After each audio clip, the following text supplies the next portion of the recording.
ഷിരൂരിൽ അർജുൻ്റെ ലോറിയുടെ ക്യാബിൻ പൊളിക്കുന്ന പ്രവർത്തനം നടക്കുകയാണ്. ആ ക്യാബിനകത്ത് എന്തൊക്കെ ഉണ്ട് എന്ന് പരിശോധിക്കുകയാണ്. അത് പുറത്തു കൊണ്ടുവന്നതിന് ശേഷം അവിടെ നിന്നുള്ള ദൃശ്യങ്ങളാണ് നമ്മൾ കാണുന്നത്. ഷഫീഖ് നസറുള്ള നമ്മോടൊപ്പം ഉണ്ട്. ഷഫീഖ്, എന്താണ് ഇപ്പോൾ അവിടെ നടക്കുന്നത്? ക്രെയിനിൻ്റെ മുകൾ ഭാഗം, ഈ ക്യാബിൻ്റെ മുകൾ ഭാഗം ഉയർത്തും. ഉയർത്തി പൊളിച്ച് മാറ്റുമ്പോൾ ശരീരഭാഗങ്ങൾ ലഭിക്കുന്നുണ്ട്. ആ ശരീരഭാഗങ്ങൾ കൂടി കണ്ടെത്തുക, പൂർണ്ണമായും ശരീരഭാഗങ്ങൾ കണ്ടെത്തുക. അതോടൊപ്പം ഈ അർജുൻ ഉപയോഗിച്ച മറ്റു വസ്തുക്കൾ എന്തെങ്കിലും അതിൽ കാണുന്നുണ്ടോ എന്നതടക്കമുള്ള പരിശോധന നടക്കുക. അതിനുവേണ്ടി ക്യാബിൻ ഭാഗം പൊളിച്ചു മാറ്റുന്നു. ആ പൊളിച്ചു മാറ്റൽ അത്ര എളുപ്പമുള്ളതല്ല. ക്രെയിൻ ഉപയോഗിച്ച് അതിൻ്റെ മുകൾ ഭാഗം പൊളിച്ചു മാറ്റാനുള്ളൊരു ശ്രമം നടത്തുന്നുണ്ട്. ശ്രമം നടത്തുമ്പോൾ തന്നെ ഈ ശരീരഭാഗത്തിൻ്റെ ചില ഭാഗങ്ങൾ ഇപ്പോൾ കിട്ടുന്നുണ്ട്. അത് പൂർണ്ണമായും കണ്ടെത്തുക എന്നത് തന്നെയാണ് ഏറ്റവും പ്രധാനപ്പെട്ട കാര്യം.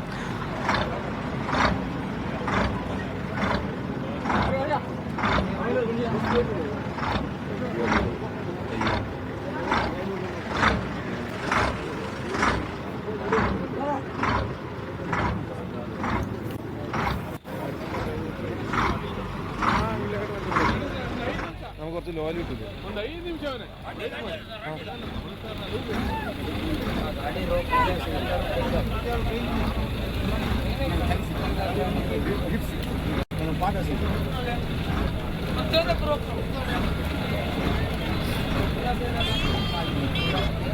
ಹಲೋ, ನಾನು ಇಲ್ಲಿ ಶಿರೂರದಲ್ಲಿ ಮಾಡ್ತಿದ್ದೆ. ಸ್ವಲ್ಪ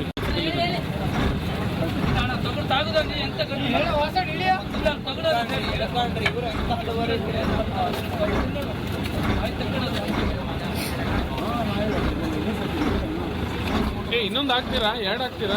ಇಲ್ಲ ಸರ್, ಒಂದು ಗಾಡಿ ಒಂದು ಹಾಕ್ತೆ, ಒಂದು ಅಲ್ಲೊಂದು ಹಾಕಿ ಎತ್ತು. ಹೌದು, ಎರಡು ಕಡೆ ಹಾಕ್ತೀರಾ?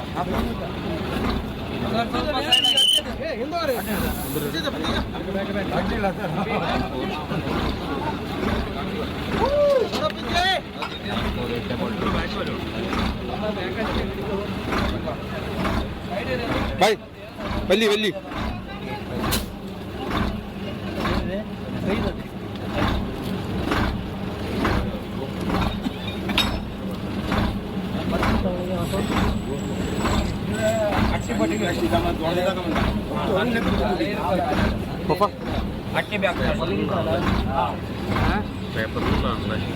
ಬೋನದಿಲ್ಲ.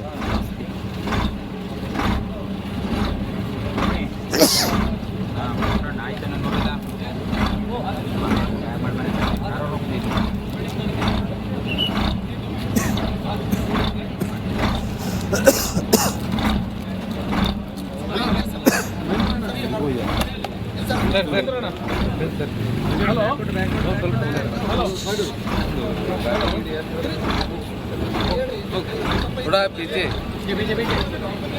माल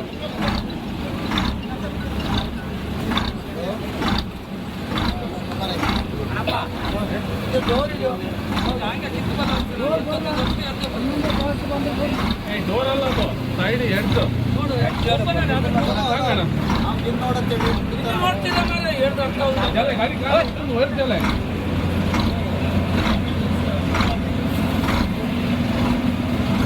കരയിലേക്ക് ഉയർത്തിയെടുത്തിരിക്കുന്നു. ലോറിയുടെ ക്യാബിനകത്ത് അർജുൻ്റെ ശരീരഭാഗങ്ങൾ ഇനിയും കണ്ടെടുക്കാൻ ബാക്കിയുണ്ടോ എന്നതാണ് ഇനിയുള്ള പരിശോധനയുടെ ലക്ഷ്യം. അതിനുശേഷം അർജുൻ്റെ എന്തെങ്കിലുമൊക്കെ അദ്ദേഹം ബാക്കി വെച്ചത്, അദ്ദേഹത്തിൻ്റെ ബാഗ്, മറ്റ് സംഗതികളൊക്കെ ഉണ്ടെങ്കിൽ ഓർമ്മയ്ക്ക് വേണ്ടി ബാക്കിയുള്ളതെല്ലാം വീട്ടിലേക്ക് മടക്കി കൊണ്ടുപോകണമെന്നാണ് കുടുംബത്തിൻ്റെ ആഗ്രഹമെന്നാണ് അല്പസമയം മുൻപ് സഹോദരൻ പറഞ്ഞ കാര്യം. ഇപ്പോൾ ആ പരിശോധന നടക്കുകയാണ്. അവിടെ നിന്ന് കണ്ടെടുക്കുന്ന സംഗതികളൊക്കെ അവിടേക്ക് ഒരു സ്ഥലത്തേക്ക് മാറ്റി വയ്ക്കുന്നതിൻ്റെ ദൃശ്യങ്ങളാണ് കാണുന്നത്. അപ്പോൾ അദ്ദേഹത്തിൻ്റെ ശരീരഭാഗങ്ങൾ ഒക്കെ ഇപ്പോഴും അതിനകത്ത് നിന്ന് കണ്ടെടുക്കുന്നുണ്ട്. അത് നമ്മളിപ്പോൾ ടി വിയിൽ കാണിക്കുന്നതിന് പരിമിതിയുണ്ട്, അതുകൊണ്ടാണ് നമ്മളത് ബ്ലർ ചെയ്ത് കാണുന്നത്. അദ്ദേഹത്തിൻ്റെ ശരീരഭാഗങ്ങൾ, ചില ബോൺസൊക്കെ ഇപ്പോഴും അതിനകത്ത് നിന്ന് കിട്ടുന്നുണ്ട്. അവയൊക്കെ എടുത്ത് മാറ്റി വയ്ക്കുന്നതിൻ്റെ ദൃശ്യങ്ങളാണ് ഇപ്പോൾ കാണുന്നത്. ഈ അസ്ഥി കഷ്ണങ്ങൾ കണ്ടെത്തിയിട്ടുണ്ട്. ശരീരഭാഗങ്ങൾ ഇനിയും കണ്ടെടുക്കാൻ കഴിയുമോ, കിട്ടാനുണ്ടോ എന്നറിയാനുള്ള പരിശോധനയാണ് ഇപ്പോൾ നടത്തിക്കൊണ്ടിരിക്കുന്നത്. അതിനുശേഷം അദ്ദേഹം ആ ലോറിക്കുള്ളിൽ അവശേഷിപ്പിച്ചതെല്ലാം അവയെല്ലാം കണ്ടെടുക്കുക എന്നാണ് ഉദ്ദേശം. എന്തായാലും ആ ദീർഘദിവസങ്ങൾ നീണ്ട പരിശോധനയ്ക്കൊടുവിൽ വേദനാജനകമെങ്കിലും ഈ കാര്യത്തിൽ നമുക്കൊരു അന്തിമ രൂപം ഉണ്ടായിരിക്കുന്നു എന്നത് എടുത്തു പറയേണ്ട കാര്യമാണ്. എവിടെ പോയി അർജുൻ്റെ ലോറി? അതൊഴുകി എവിടേക്ക് ദൂരേക്ക് പോയോ? അർജുൻ എവിടെ പോയി? രക്ഷപ്പെട്ടിട്ടുണ്ടാകുമോ? നീന്തി അക്കരെ എത്തിയിട്ടുണ്ടാകുമോ? അല്ലെങ്കിൽ മൃതദേഹം എവിടെയായിരിക്കും? എത്രയോ ദീർഘദിവസങ്ങൾ നീണ്ട തെരച്ചിൽ, അല്ലെങ്കിൽ പലപ്പോഴും പാതിയിൽ നിരാശയോടെ നിന്നുപോയ പരിശോധനകൾ, വലിയ ഹൃദയഭാരത്തോടെ മലയാളികൾ ഒന്നടങ്കം ഉറ്റുനോക്കിയ ഒന്ന്. അതിന് 72 ദിവസത്തെ കാത്തിരിപ്പിനൊടുവിൽ ഒരു തീരുമാനമുണ്ടായിരിക്കുന്നു. അക്കാര്യത്തിൽ നിശ്ചയമായും വഴിയിൽ അവസാനിപ്പിച്ച് പോകാതെ, നിരാശയോടെ അവസാനിപ്പിച്ച് പോകാതെ തെരച്ചിൽ തുടർന്ന എല്ലാ മനുഷ്യരോടുമുള്ള നന്ദി അവരുടെ കുടുംബം രേഖപ്പെടുത്തുന്നത് നമ്മൾ കണ്ടു. അത് മലയാളികളുടെ പൊതുവായ ഒരു വികാരമാണ്. അർജുൻ്റെ സഹോദരി അല്പസമയം മുമ്പ് മാധ്യമങ്ങളോട് സംസാരിക്കവേ ഈ ദൗത്യത്തിൽ ഞങ്ങൾക്കൊപ്പം ആത്മാർത്ഥതയോടെ ഹൃദയഭാരത്തോടെ നിലകൊണ്ട മുഴുവൻ മലയാളി മനുഷ്യർക്കുമുള്ള നന്ദി രേഖപ്പെടുത്തി, മാധ്യമങ്ങൾക്ക് നന്ദി രേഖപ്പെടുത്തി. പോലീസിനും ഫയർഫോഴ്സിനും കർണാടക സർക്കാരിനും കേരള സർക്കാരിനും എല്ലാം അവരൊരുപോലെ നന്ദി പറയുന്നു. അതൊരു പൊതുവികാരമായിരുന്നു. ആർക്കും മാറി നിൽക്കാൻ കഴിയാത്ത വിധം വലിയ ഒരു വൈകാരികതയുടെ ഒരു ഒത്തുചേരലായിരുന്നു. അർജുൻ എന്ന സഹോദരൻ എവിടെയാണ്? അദ്ദേഹം പോയി മറഞ്ഞത്? അദ്ദേഹത്തെ കണ്ടെടുക്കാൻ നമുക്ക് കഴിയുമോ എന്നുള്ള അന്വേഷണത്തിൻ്റെ 72 ദിവസങ്ങളായിരുന്നു. ആ അന്വേഷണത്തിന് മടുത്തു പോകാതെ മുന്നിൽ നിന്ന മനാഫ് എന്ന ലോറി ഉടമയെ ഇന്ന് കേരളം ഹൃദയത്തോട് ചേർത്ത് പിടിക്കുന്നത് നമ്മൾ കാണുന്നുണ്ട്. ഉയർത്തിക്കൊണ്ടുവന്ന പുഴയിൽ നിന്ന്, ഗംഗാവാലി പുഴയിൽ നിന്ന് ഉയർത്തിയെടുത്തുകൊണ്ടുവന്ന ക്യാബിനകത്ത് അർജുൻ്റെ ശരീരഭാഗം കണ്ടപ്പോൾ ഞങ്ങളുടെ കാത്തിരിപ്പ് കഴിഞ്ഞിരിക്കുന്നു. ഇനി ആ ലോറി പുഴയിലേക്ക് തന്നെ ആഴ്ത്തിക്കൊള്ളൂ എന്ന് കണ്ണു നിറഞ്ഞു പറഞ്ഞ ആ മനുഷ്യൻ മലയാളി മുന്നോട്ട് വെക്കുന്ന മാനവിക ബോധത്തിൻ്റെ, മനുഷ്യ സ്നേഹത്തിൻ്റെ, സാഹോദര്യ ബന്ധത്തിൻ്റെ വലിയൊരു കഥ വിളിച്ചു പറഞ്ഞു എന്നത് നമ്മൾ എടുത്തു കാണേണ്ട കാര്യമാണ്. എല്ലാ വിഷജീവികൾക്കുമുള്ള നമ്മുടെ പ്രതിരോധത്തിൻ്റെ മതിലെന്ന കണക്കെ മനാഫിൻ്റെ കണ്ണുനീർ ഇന്നലെ നമ്മൾ കണ്ടതാണ്.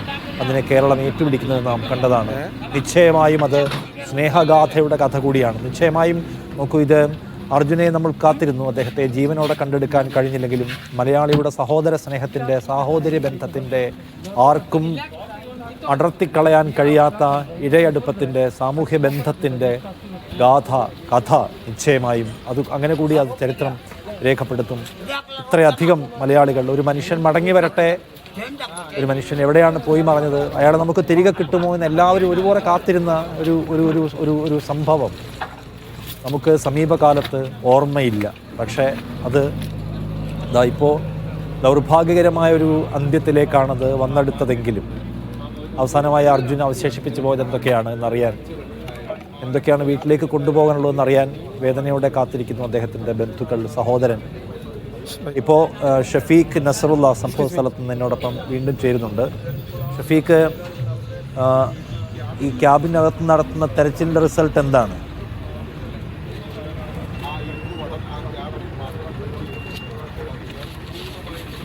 ക്യാബിൻ പൂർണ്ണമായും പൊളിച്ചു നീക്കാൻ സാധിച്ചിട്ടില്ല. ക്രെയിൻ ഉപയോഗിച്ച് അതൊന്ന് ഉയർത്താൻ ശ്രമിച്ചപ്പോൾ തന്നെ ഒരു അസ്ഥിഭാഗം കണ്ടെത്തിയതിനു ശേഷം വളരെ പതുക്കെയാണ് ഇപ്പോൾ ഈ ക്യാബിൻ ഉയർത്താനുള്ള ശ്രമം നടത്തുന്നത്. ആരോഗ്യ പ്രവർത്തകരുണ്ട്, അവർ അസ്ഥിഭാഗം പ്രത്യേകം എടുത്ത് വെക്കുന്നുണ്ട്. ഓരോ ഭാഗത്തു നിന്നും കൂടുതൽ ശരീരഭാഗങ്ങൾ കിട്ടും എന്നതാണ് അവർ കണക്ക് കൂട്ടുന്നത്. അങ്ങനെയാണെങ്കിൽ കുറച്ചുകൂടി ജാഗ്രതയോടുകൂടി ഇത് ഉയർത്താനുള്ളൊരു ശ്രമമാണ് നടത്തുക. ഇപ്പോൾ ആദ്യ ശ്രമത്തിൽ തന്നെ അസ്ഥിഭാഗം കണ്ടെത്താൻ കഴിഞ്ഞതുകൊണ്ടാണ് ശരീരഭാഗങ്ങൾ ഉണ്ടാവും എന്ന ഒരു നിഗമനത്തിൽ അത് വളരെ സൂക്ഷ്മതയോടുകൂടിയാണ് ഇപ്പോൾ അത് പൊളിച്ചു നീക്കാനുള്ള ശ്രമം നടക്കുന്നത്. ക്രെയിൻ ഉപയോഗിച്ച് തന്നെ ഉയർത്തി അതിൻ്റെ ക്യാബിൻ്റെ മുകൾ ഭാഗം പൂർണ്ണമായും കല്ല് വന്ന് വീണതുകൊണ്ടാവണം അത് പൂർണ്ണമായും ഒടിഞ്ഞു പോയിട്ടുണ്ട്, ചതഞ്ഞു പോയിട്ടുണ്ട്. അത് ഉയർത്തി അതിനകത്ത് ക്യാബിനകത്തുള്ള സീറ്റ് പരിശോധിക്കാനുള്ള ശ്രമമാണ് നടത്തുക. അതോടൊപ്പം തന്നെ അതിൻ്റെ പിൻഭാഗത്ത് കിടക്കാനുള്ള ഒരു സൗകര്യമുണ്ട്. ആ കിടന്ന ഭാഗത്താണോ എന്നതടക്കമുള്ള പരിശോധന